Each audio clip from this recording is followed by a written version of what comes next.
Sugda na to mga bay kung unsay epekto sa bagyong Wilma nga naglandfall na sab sa Visayas. Ginaingon nga tropical depression strength lang pero nakaresulta ni og mga pagbaha, landslides, lakip na mga aksidente. Mubalita kanato si John Aroa gikan sa News 5 Visayas.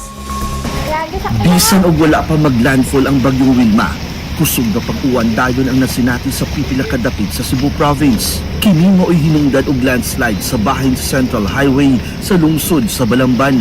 Sa Alegria, Cebu, doon na usab nga landslide sa Pulo Cambonod Road. Gisirad-an ang dalan o kipatuman ang alternatibong ruta. Gisuspenso na usab ang mga aktibidad sa mga suba sa lungsod sama sa ecotourism activities alang sa kaluwasan sa mga residente. Sa biliran nadalin sa kalsada ug nahulog sa suba ang usa ka sakyanan dito sa barangay Agpangi sa lungsod sa Navala. Nagtinabangay ang mga bumbero sa pag-rescue. Diha-diha naluwas usab ang driver nga nagpaayok karon sa ospital. Giimbestigahan pa ang insidente.